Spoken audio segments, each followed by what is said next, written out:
খলিলুর রহমান জাতিসংঘের সাধারণ পরিষদের ৮১তম অধিবেশনের সভাপতি নির্বাচিত হয়েছেন ৯৯ ভোট পেয়ে। ৯১ ভোট পেয়ে পরাজিত হয়েছেন সাইপ্রাসের প্রার্থী আন্দ্রিয়াস কাকুরিস। খলিলুর রহমানের এই নির্বাচনে খলিলুর রহমানের কি লাভ ক্ষতি, বাংলাদেশের কি লাভ ক্ষতি, সেটা এখানে আলোচনা করব। আমাদের অনেক বন্ধু ভাবছেন খলিলুর রহমান যেহেতু এখন একটা বড় জায়গায় পৌঁছেছেন, অনেকের সাথে কথা বলার সুযোগ পাবেন, সেখানে আওয়ামী লীগের জন্য একটা প্রতিবন্ধকতা হিসাবে সেটাকে অনেকে দেখছেন। সেটারও বাস্তব ভিত্তি কতটুকু আছে সেটা এই লেকচারে আলোচনা করব। খলিলুর রহমানের এই নির্বাচন আমাকে ব্যক্তিগতভাবে খুব একটা অবাক করেনি। এর কারণ হলো জাতিসংঘের যেসব বড় বড় পোস্টগুলো আছে সেই পোস্টগুলোতে যদি মার্কিনীদের সমর্থন থাকে তাহলে কিন্তু অনেকগুলা ভোট এমনিতেই চলে আসে। অর্থাৎ এটা এখনো দেখা যাচ্ছে যে বিশ্বে বিভিন্ন দেশের সরকারের উপর মার্কিন যুক্তরাষ্ট্রের যতটা প্রভাব আছে, বিশ্বের অন্যান্য পরাশক্তি চীন, রাশিয়া, ভারত, তাদের কিন্তু অতটা প্রভাব নাই। তুলনামূলকভাবে এখনো বেশিরভাগ রাষ্ট্রই কিন্তু মার্কিন যুক্তরাষ্ট্রের ডিসিশনের সাথে অ্যালাইন করে ডিসিশন নিতে অনেক রাষ্ট্র পছন্দ করে। এটা খলিলুর রহমানের নির্বাচনের একটা বড় কারণ। আরেকটা কারণ একটু দেখলাম আমি, সেটা হলো যে আন্দ্রিয়াস কাকুরিস, সাইপ্রাসের যিনি ক্যান্ডিডেট ছিলেন, উনি আসলে সাইপ্রাসের একজন সিনিয়র ডিপ্লোম্যাট, মনে করেন যে বাংলাদেশে অ্যাডিশনাল ফরেন সেক্রেটারি টাইপের। তো এই দিক থেকে যেটা হয়েছে যে খলিলুর রহমানের প্রোফাইলটা একটু বড় ছিল, সব মিলে সে তো এখন বাংলাদেশের পররাষ্ট্রমন্ত্রী, এগুলোও কিন্তু নির্বাচনে ভূমিকা রাখে। আর সাইপ্রাসের তো আসলে টাকা পয়সা খরচ করার ক্ষমতা বাংলাদেশের সমান নাই। সাইপ্রাস বাংলাদেশের চেয়ে ধনী রাষ্ট্র, কিন্তু দেখেন ওখানে ওদের জনসংখ্যাই হলো 14 লাখ, আবার দ্বীপটা 2 ভাগে বিভক্ত। এইরকম অবস্থায় সাইপ্রাসের ক্যান্ডিডেটকে তো আন্তর্জাতিক সমর্থন দরকার, যেটা মার্কিন যুক্তরাষ্ট্রের সাথে না থাকাতে খলিল হয়ে গেছে। এটা খুব সোজা হিসাব নিকাশ। তারপরেও কিন্তু খুব টাইট একটা প্রতিযোগিতা হয়েছে। এতেও বোঝা যায় যে সবাই যে খলিলের বন্ধু ছিল এখানে সেটা মোটেও না।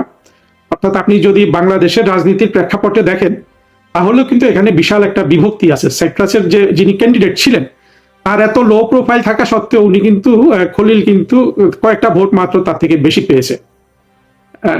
সুতরাং খলিলের জন্য আসলে কাজটা সহজ ছিল না। আর এই ধরনের পোস্টে নির্বাচিত হতে হলে যে দেশ থেকে ক্যান্ডিডেট দেওয়া হয় তাদের অনেক টাকা পয়সা খরচ করতে হয়। খলিল সেটা করার সুযোগ পেয়েছে, টাকা পয়সা, ভিসা, ভ্রমণ করা, দুনিয়াতে বিভিন্ন জায়গায় তদবির করা। তো এখান থেকে আমরা যদি দেখি যে এটা খলিলের কি লাভ হলো, আমি বলবো যে খলিলের সমূহ লাভ হয়েছে। খলিল সারা জীবন স্বপ্ন দেখেছিল বাংলাদেশের পররাষ্ট্রমন্ত্রী হবে। সে মার্কিনী সাহায্য নিয়ে এবং মার্কিনী সমর্থন নিয়ে বাংলাদেশের পররাষ্ট্রমন্ত্রী হয়েছে। খলিল সম্পর্কে আমরা অনেক কিছু জানি, এবং বাংলাদেশে যারা বাংলাদেশকে বিক্রি করেছে, ধ্বংস করেছে, তাদের মধ্যে কিন্তু ভবিষ্যতে ইউনুসের পরপরই এই খলিলের নামটা উচ্চারিত হবে। খলিল কিন্তু একেবারে আগা থেকে গোড়া পর্যন্ত সম্পূর্ণরূপে মার্কিনীদের অনুগত একজন মানুষ হিসাবে রয়ে গেছে। এবং খলিলের যে ব্যাকগ্রাউন্ড বাংলাদেশে, এটা দিয়ে কি খলিল মুছতে পারবে? খলিল বাংলাদেশে ঢুকেছিল 2001 সালের নির্বাচনের সময় লতিফুর রহমানের পিএস হয়ে। লতিফুর রহমানের সে বোধহয় আত্মীয়, অর্থাৎ লতিফুর রহমান আর খলিল 2 বোনকে বিয়ে করেছে, এটা শুনেছিলাম। সেখানে ঢুকে খলিল বড় একটা স্ক্যান্ডাল করলো। সে লতিফুর রহমানেরই অফিসের আরেক ডেপুটি সেক্রেটারি, আয়েশা ওনার নাম, তার সাথে খলিলের পরকীয়া সম্পর্কের কথা সবাই জানে। তো সেখানে একটা হৃদয় বিদারক ঘটনা ঘটে। খলিল আয়েশাকে নিউ ইয়র্কে পোস্টিং করিয়েছিল, কিন্তু স্বামী স্ত্রীর মধ্যে ঝগড়াঝাটিতে এই পরিবারটা পুরো, কিন্তু স্বামী আত্মহত্যা করে, আয়েশাকে মেরে ফেলে। ওদের একটা প্রতিবন্ধী সন্তান ছিল, তাকেও মেরে ফেলে। এবং খলিল তখনই এতটা ক্ষমতাশালী ছিল লতিফুর রহমানের জোরে। আজকে একজন আমাকে বললো যে এই লাশগুলোর কোনো ধরনের পরীক্ষা নিরীক্ষা হয়নি, এদেরকে জাস্ট গ্রামের বাড়িতে নিয়ে খবর দিয়ে দেওয়া হয়েছিল। ভবিষ্যতে খলিলের এই জিনিসগুলো উঠে আসবে আর কি, যেটা খলিল তারপরে খলিল 2001 সালে তো আবার চলে যায় মার্কিন মুলুকে। এই ঘটনা আমরা যখন ফরেন মিনিস্ট্রিতে তখন দেখেছি যে অনেক ধরনের আপনার এই স্ক্যান্ডাল নিয়ে একেবারে কানাঘুষা হচ্ছিল।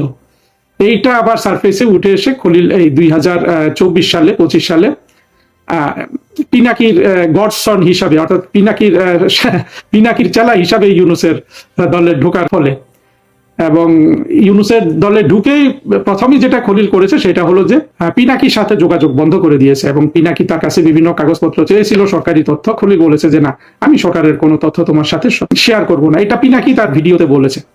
কাজে বোঝা যাচ্ছে যে খলিল অত্যন্ত অভিজ্ঞ একজন মানুষ, বুদ্ধিমান মানুষ, শক্ত মানুষ, এবং খলিলের আরেকটা গুণ যারা জানে না সেটা আমি বলে রাখি, খলিল হলো একেবারে আন্তর্জাতিক মানের। বাংলাদেশে যদি সবচেয়ে সেরা বাটপার ইউনুস যেমন সেরা চাটুকার, খলিলও কিন্তু চাটুকারিতা কিন্তু ইউনুসের চেয়ে কম যায় না। যদিও খলিল জীবনে ইউনুসের মতো অত সুযোগ পায় নাই আর কি, কিন্তু যেটুকু পেয়েছে সেটাকে খলিল সবচেয়ে ভালোভাবে ব্যবহার করেছে। এবং খলিল এই সাধারণ পরিষদের সভাপতি হয়েছে। তবে এই পোস্টটা আপনি যদি গত 10 বছরের প্রতি বছরের জন্য হয়তো একজন সাধারণ পরিষদের সভাপতি, আপনারা যদি গত 10 বছরের লিস্ট দেখেন, সেখানে 2-3টা বড় দেশ আছে। আমি দেখলাম যে জার্মানি, মানে জাস্ট আউটগোয়িং যিনি প্রেসিডেন্ট তিনি জার্মানির, তুরস্ক ছিল, নাইজেরিয়া ছিল, বাকি 7জন। অর্থাৎ গত 10 বছর আমরা দেখি ছোট ছোট দেশের মালদ্বীপ, ত্রিনিদাদ টোবাগো, ফিজি এরকম দেশের ক্যান্ডিডেটরাও কিন্তু জাতিসংঘের সাধারণ পরিষদের সভাপতি হয়েছিল। কাজেই এই পোস্ট নিয়ে বাংলাদেশে যেভাবে আপনার আলাপ আলোচনা হচ্ছে, সেটা আসলে অনেকে না বুঝে করছে, অনেকে বুঝে করছে। কিন্তু জাতিসংঘের বা আন্তর্জাতিক সংস্থাতে এই পজিশনগুলো, এটা শুধু খলিল নির্বাচিত হওয়ার প্রেক্ষিতে বলছি না, এটা কখনোই আমার কাছে একটা দেশের জন্য এমন কোনো বড় কিছু মনে হয় নাই। আর বাংলাদেশে আরেকটা বাড়তি সমস্যা আছে। বাংলাদেশে হলো যে এই পজিশনগুলোতে যারা যায় বা আন্তর্জাতিক সংস্থাগুলোতে যারা চাকরি করে, বাংলাদেশ মনে করে যে এই লোকগুলা তাদের থাকবে। কিন্তু আমি অতীতে যতগুলো লোককে দেখেছি কাছে থেকে দূরে থেকে, কোনো লোকই কিন্তু বাংলাদেশের থাকে নাই। অবশ্য খলিলের মতো এত মার্কা মারা কেউ নাই, কিন্তু যারাই চাকরি বাকরি করেছে এইসব সংস্থাতে, তারা আসলে নিজেদের স্বার্থে এবং এই সংস্থাগুলোর স্বার্থে কাজ করে। আমি দেখি নাই কাউকে, মানে দেশের জন্য আর সুযোগও কতটা আছে সেটাও বুঝতে হবে। যে আপনি বাংলাদেশ থেকে একজনকে পাঠালেন, এটা আপনার পাবলিক ডিপ্লোমেসি হইলো, যে সারা বিশ্বের মানুষ হয়তো দেখলো। খলিলকে একটু বেশি দেখবে, অন্যান্য পোস্টও আছে সেখানে অত দেখে না, মানে যে পোস্টের যত পরিচিতি আছে সেটা তত মানুষ দেখে। কিন্তু দেশের জন্য এটার কোনো লাভ হয় না। আমি যা বলছি তা আমি জেনে বুঝে বলছি। আমি একটা উদাহরণ দিলে আপনারা বুঝতে পারবেন। আমাদের যে একজন প্রধানমন্ত্রী শেখ হাসিনার 7 বছরের পররাষ্ট্র সচিব ছিল এই শহীদুল হক। শহীদুল হক ছিল IOM এর একজন ডিরেক্টর ছিল। IOM হলো ইন্টারন্যাশনাল অর্গানাইজেশন ফর মাইগ্রেশন, এইটা ডিরেক্টর ছিল। সেই পদ থেকে সে এসে শেখ হাসিনা তাকে পররাষ্ট্র সচিব করলো। এরপরে এই 7 বছর কিন্তু শহীদুল হক এই তার ফরেন মিনিস্ট্রিকে অনেকটা IOM এর একটা শাখা অফিস করে ফেলছিল। তখন মানে মনে হতো যে এটা IOM এর পররাষ্ট্র মন্ত্রণালয়, বাংলাদেশের না। অনেক কাজকর্ম, মিটিং সিটিং সব সে এই অভিবাসী কেন্দ্রিক করতো, মানে এত ক্ষমতা সে ওইখানে প্রয়োগ করতো। এবং পরবর্তীতে শেখ হাসিনা তাকে IOM এর ডিজি হওয়ার জন্য ক্যান্ডিডেট করেছিলেন, সে ওইখানে ওটা জিততে পারলো না। আর শহীদুল হক তো ভালো মন্দে মানুষ, অন্তত খলিলের চেয়ে অনেক বেশি দেশপ্রেমিক, খলিলের মতো এতটা না। কিন্তু শহীদুল হকও কিন্তু দেখা গেছে যে আসলে ওই নিজের স্বার্থ এবং IOM এর স্বার্থে কাজ করেছে। অবশ্য এই শহীদুল হক, সেখানে আরো একজন ছিলেন IOM এ কাজ করতো, আমাদের অ্যাম্বাসেডর রাভা ফাতিমা, অনেকে তাকে চিনেন। ইদানিং আর ওনাকে অত বেশি দেখা যায় না। উনিও বাংলাদেশের জাতিসংঘে স্থায়ী প্রতিনিধি ছিলেন। এরা যখন IOM এর রাভা ফাতিমা ছিলেন, তখন ওনার পোস্ট ছিল ব্যাংককে, আর শহীদুল হকের ছিল জেনিভাতে। ওই সময়ে 2011-12 সালে যখন লিবিয়ার যুদ্ধ হয়, লিবিয়ার যুদ্ধে আমরা কিন্তু প্রায় 43,000 ছিল, আমরা 36,000 বাংলাদেশিকে লিবিয়া থেকে বাংলাদেশে নিয়ে আসি। এই যুদ্ধের কারণে এরা সবাই ভয়ে চলে এসে, আমি নিজে 9,000 মানুষকে সরাসরি আমার হাত দিয়ে কিন্তু এই লিবিয়া থেকে মিশর হয়ে বাংলাদেশে আসতে সহযোগিতা করেছিলাম। 9,000 ট্রাভেল পারমিট আমি নিজে সই করেছিলাম। তখন আমাদের IOM ওইখানে আমাদেরকে কোঅর্ডিনেট করেছিল। এটা কিন্তু IOM কিন্তু টাকা দেয় নাই, বিমান টিমান ভাড়া করতো, আমরা লোকগুলো আনতাম। এই ধরনের পরিস্থিতিতে শহীদুল হক, রাভা ফাতিমা আমাদেরকে অনেক সহযোগিতা করেছিলেন। কিন্তু অনেকে মনে করে যে এই রাভা ফাতিমা এবং শহীদুল হক ওই জায়গাগুলোতে না থাকলে আমরা বোধহয় এই সহযোগিতা পেতাম না। এইটা কিন্তু সম্পূর্ণ ভুল ধারণা। IOM এ যারাই থাকতো তারাই সহযোগিতা করতো। কিন্তু নিজ দেশের মানুষ থাকলে আমরা যেহেতু অলস, আমাদের একটু যোগাযোগ করতে, আরেকজনকে চেনে নেওয়ার কষ্ট থেকে আমরা বেঁচে যেতে পারি। তো সেইভাবে আর কি, যেহেতু ওনারা আমাদের পরিচিত ছিলেন, তাদের সাথে আমরা কোঅর্ডিনেট করতাম, এতটুকু। কিন্তু অনেকে মনে করে যে ওই জায়গাগুলোতে বাংলাদেশিরা না থাকলে বোধহয় আমরা সেই সহযোগিতা পেতাম না। এই কথা একেবারে মোটেও সত্য না। আর প্রতিটা ইন্টারন্যাশনাল অর্গানাইজেশন তাদের অভ্যন্তরীণ ব্যুরোক্রেসির সাথে কাজ করে, সংগঠনের সাথে কাজ করে। আরেকটা জিনিস দেখতে হবে যে খলিল যে পোস্টে নিয়োগ পেয়েছে, এটা কিন্তু এটার মূল কাজ অনেক জায়গায় লিখেছে, আমি আরেকটু বলি। সেটা হলো যে মূল কাজ হলো যে জাতিসংঘের সাধারণ পরিষদের যে বৈঠকটা হয়, বিশেষ করে সেপ্টেম্বর মাসে যে বৈঠকটা হয়, যেখানে মোটামুটি সারা পৃথিবী থেকে অনেক রাষ্ট্রপ্রধান, সরকার প্রধান আসে। এই বৈঠকে আপনি মনে করেন যে অ্যাঙ্করের রোলটা প্লে করে এই প্রেসিডেন্ট বা তার স্টাফরা। অ্যাঙ্কর বলতে পারেন, বা স্পিকার বলতে পারেন, বা মাস্টার অফ সিরিমনি বলতে পারেন। এইটা হলো মূলত তার রোল। এবং এই মিটিং টিটিং গুলা কোঅর্ডিনেট করা, দেখভাল করা, এইটা হলো তার দায়িত্ব। ইনফ্যাক্ট জাতিসংঘের কোনো জায়গারই কারো কোনো সেই রকম ক্ষমতা নাই। জাতিসংঘের সেক্রেটারি জেনারেল, তারও কি আসলে কোনো ক্ষমতা আছে? ক্ষমতা আছে শুধু জাতিসংঘের সেক্রেটারি জেনারেলের ক্ষমতা হলো জাতিসংঘের যে আমলাতন্ত্র, তাদের উপর ক্ষমতা আছে নিয়োগ বদলি এগুলোর ক্ষেত্রে। কিন্তু জাতিসংঘের যে মূল ক্ষমতা সেটা কিন্তু নিরাপত্তা পরিষদের হাতে। এমনকি জাতিসংঘের যে ইউএনজিএ সাধারণ পরিষদ, যেখানে সব মেম্বার, তাদেরও আসলে তেমন কোনো ক্ষমতা নেই। এরা কোনো রেজুলেশন পাস করতে পারে মেজরিটি ভোটের ভিত্তিতে, সেগুলা ওই জাতিসংঘের যে স্থায়ী 5 ভেটো পাওয়ার আছে সদস্য, তারা যদি একজন যদি ভেটো দিয়ে দেয়, এই জাতিসংঘের সাধারণ পরিষদে গৃহীত কোনো প্রস্তাবের আসলে কোনোই মূল্য নেই, একমাত্র ওই যে বাজেট, জাতিসংঘের বাজেট প্রণয়নের ছাড়া। জাতিসংঘের আর একটা শক্তিশালী শাখা আছে, শাখা বা ইউএনজি এর মতো, অর্থাৎ ন্যাশনাল জেনারেল অ্যাসেম্বলির মতো, যেটা হলো ইকোসক, ইকোনমিক অ্যান্ড সোশ্যাল কাউন্সিল, যেটা জাতিসংঘের বিভিন্ন সামাজিক অর্থনৈতিক সংগঠন আছে, যেমন world health organisation, WFP, food and agriculture organisation, অর্থাৎ সামাজিক খাতে, অর্থনৈতিক খাতে, চিকিৎসা, শিক্ষা, সাংস্কৃতিক খাতে যেসব জাতিসংঘের অর্গানাইজেশন আছে তাদের কোঅর্ডিনেট করে। এটা গুরুত্বপূর্ণ, কিন্তু এদের কিন্তু কোনো আসলে ক্ষমতা নেই। জাতিসংঘের সব ক্ষমতা কিন্তু নিরাপত্তা পরিষদের হাতে। এমনকি আমাদের যে ইউএন পিস কিপিং মিশনে আমাদের সৈন্যরা যায়, ইউএন পিস কিপিং এর ক্ষমতাও কিন্তু নিরাপত্তা পরিষদের হাতে। খলিল এখন জাতিসংঘের সাধারণ পরিষদের প্রেসিডেন্ট হিসাবে সেপ্টেম্বরে তার বিশ্বের অনেক যারা সেখানে যাবে, সরকার প্রধান, রাষ্ট্রপ্রধান, তাদের সাথে তার দেখা হওয়ার, সাক্ষাৎ হওয়ার, 2-4 মিনিট কথা বলার সুযোগ আছে। কিন্তু এতে আসলে আওয়ামী লীগের কি লাভ ক্ষতি? আওয়ামী লীগ, বিএনপি, বাংলাদেশের যে জঙ্গিদের শাসন কিংবা আমাদের অভ্যন্তরীণ রাজনীতি, এইটা নিয়ে পৃথিবীর 3-4-5টা রাষ্ট্র ছাড়া তো কেউ মাথা ঘামায় না। মার্কিন যুক্তরাষ্ট্র, চীন, ভারত, রাশিয়া বলতে পারেন, এগুলো বলার জন্য বলা, এমন আর ইউকে, যুক্তরাজ্য, এর বাইরে আসলে কোনো দেশ বাংলাদেশের অভ্যন্তরীণ রাজনীতি নিয়ে তাদের কোনো প্রায়োরিটিতে নেই। পাকিস্তানের একটু থাকতে পারে।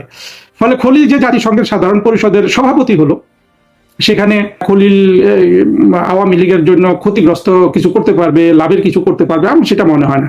যেটা সে ফরেন মিনিস্টার হিসাবে করতে পারতো, সে এটা ওই সাধারণ পরিষদের সভাপতি হিসাবেও করতে পারবে।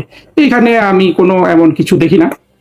আর ব্যক্তিগতভাবে আমি এই জিনিসগুলা, বিশেষ করে এই জাতিসংঘ কেন্দ্রিক যে কূটনীতি, এটাকে অপছন্দ করি, বিশেষ করে আমাদের বাংলাদেশের কূটনীতির কারণে।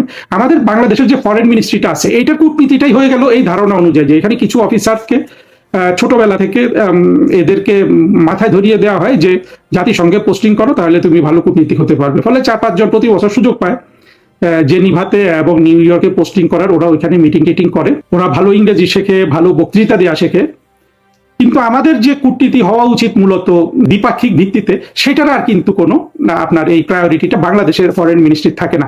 আমরা যদি ভবিষ্যতে আওয়ামী লীগের সরকার গঠন করি, তখন আমি আশা করবো যে আওয়ামী লীগের নেতৃত্ব বাংলাদেশের কূটনীতিটাকে একেবারে পুরোপুরি খোল নলসে পাল্টে দেওয়ার জন্য আমার কিছু পরামর্শ তারা গ্রহণ করবেন। কারণ এখানে আমি 25 বছর ধরে দেখছি, চিন্তা করছি, আসলে আমি দেখছি যে এই যে জাতিসংঘ ভিত্তিক যে আমাদের এই এখন যে ফরেন মিনিস্ট্রি আছে, এবং তাদের যে এটা তো একটা মোটামুটি মাদ্রাসা শাখা, মানে পররাষ্ট্র মন্ত্রণালয়, এই মাদ্রাসার কিছু হুজুর যেগুলো একটু উচ্চাভিলাষী, এরা জাতিসংঘে পোস্টিং করতে যায়, এবং কেউ কেউ আছে সারা জীবন ঘুরে ফিরে শুধু জাতিসংঘে পোস্টিং করে। কিন্তু আমরা যদি নেট লাভ লোকসান দেখি, এইটা আমাদের জন্য অপচয়।